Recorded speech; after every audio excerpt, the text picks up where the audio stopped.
Darlings, thanks for joining me. I wanted to touch on a couple things that I'd said in the last video that weren't entirely the way I meant to. One thing in particular. Um, when I said that people generally don't do the things that are required to make changes. It's not that they don't do things, right, to make changes, because people do. They do a lot of things. Freaking run around like a chicken with their head cut off in order to make change. Well, that's how I was, at least. Trying to go get new or different jobs, or trying to find a better place to live or a better relationship. All these things on the outer world, right? All these things in our external reality that we try to move around and change in order to make things happen, in order to find success. And that idea of success is likely a materialistic one, because that's the world that we live in. The thing that I found is that what really works is to work from the inside out rather than the outside in. And it sounds extremely counterintuitive. That's why most people don't do it.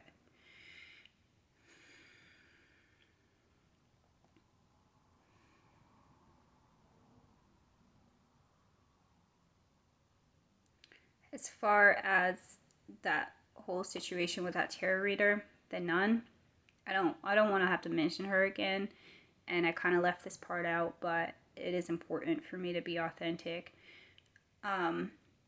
She's part of my soul family. That's why the messages that she gets, in her cards are so spot on with my life. I don't think she knows that. I don't know if she knows that. Maybe. And she's not the only reader that has given like a very accurate representation of my situation in particular. I don't know if I could even list them all. Dude. It is important, though, for me to give credit where credit's due. Because when I was walking through the darkness trying to find my way, I mean, maybe it sounds sad, but the best thing that helped me was tarot readings on YouTube.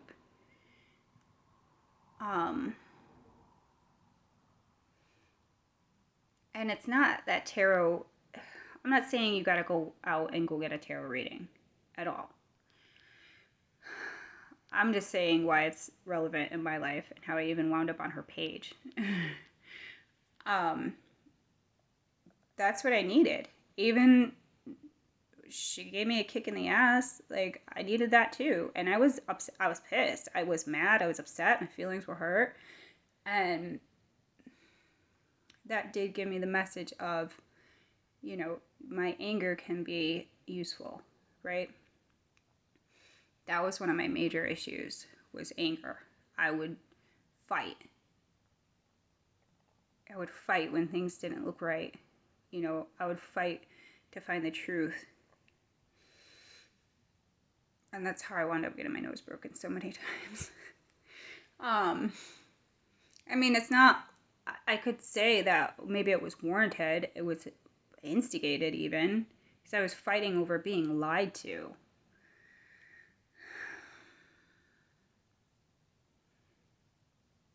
But it didn't change anything. It didn't change anything, and it hurt me in the process.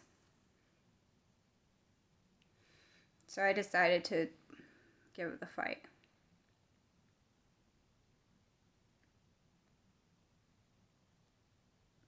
I realized that by fighting for something that wasn't fighting for me, I was giving away my power.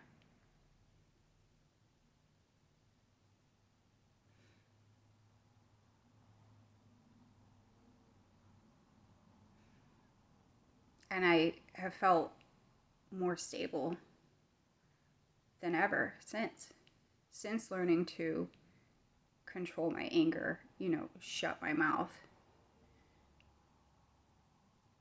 For somebody who'd been so quiet for so long, when I would get mad, I would not shut up.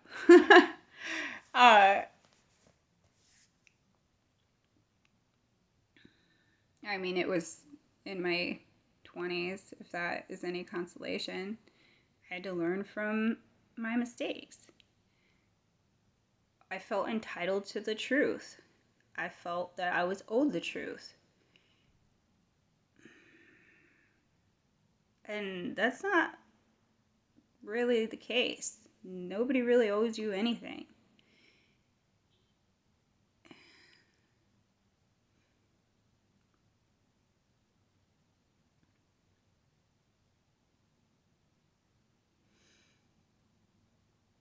So, yeah, she doesn't have to, or whether she wants to associate with me or not, that's her business, you know. But I thought it was worth it for me to say that, yeah, we go back to Egypt.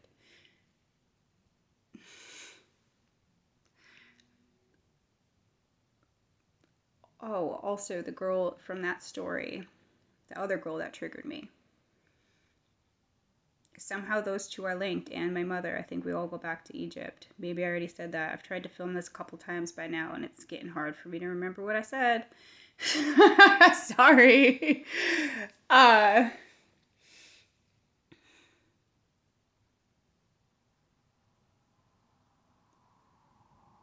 okay, so a couple weeks after I took that girl home and we had that night, I didn't speak to her, nothing. I just like was rolling it over in my head. I was really mad about it. So I had this dream that I had. It's the first part of it that I remember. I was in the back of a box truck with her, and it was moving, and it was like bright white light inside. Uh, and I don't know if the box truck hit something or what. Somehow we wound up outside of it, and I had like magically, like without touching her, lifted her body up into the air, like while she was laying horizontally. Somehow she had no clothes on. Um, and I did this binding spell that everybody has seen from the craft because I don't really know spells like that. I don't study spells.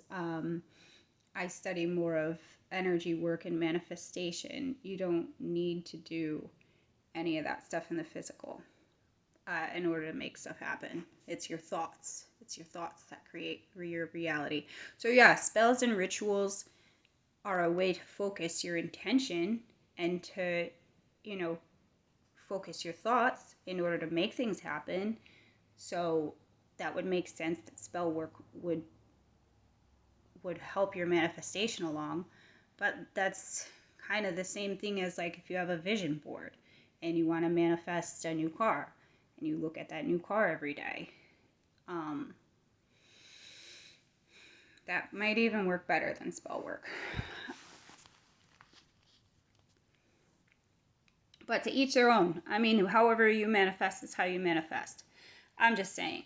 I did this binding spell on her that everyone has seen in the movie The Craft when they're binding Nancy, right? She has the picture of Nancy and she takes the ribbon and wraps it around the picture. She says, I bind you, Nancy, from doing harm to yourself and harm to others. Something like that.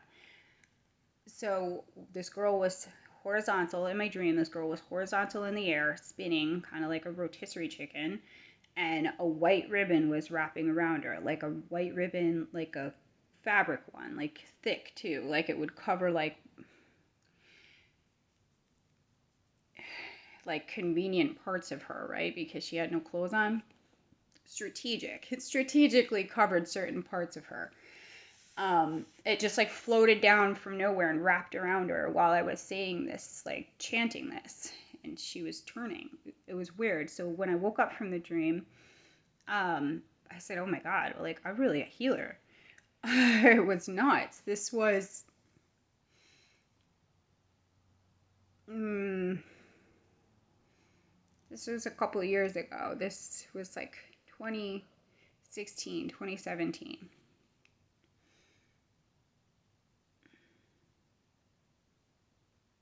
But it wasn't, she had healed something in me. I know that she was sent to trigger me. Um, and I definitely triggered her. She would get an attitude. We worked together. And if she saw me doing well at work, she would get really pissy and she would be nasty to customers.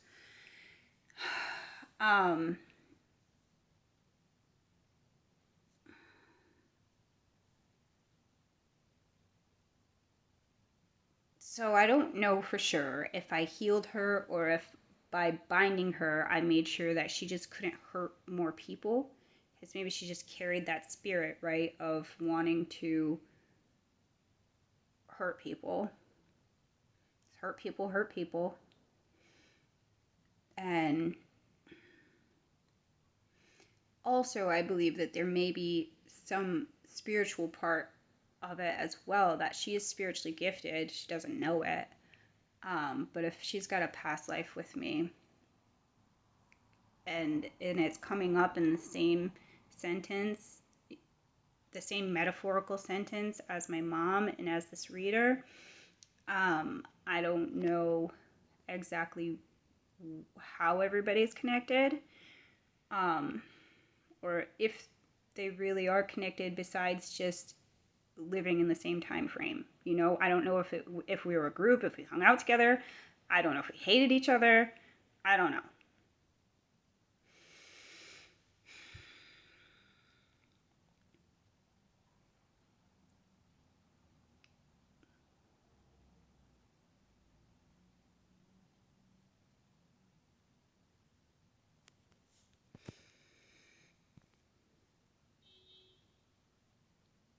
So yeah, I think that's it. I think that's everything for this video. Thank you for joining me. I love you guys. Bye.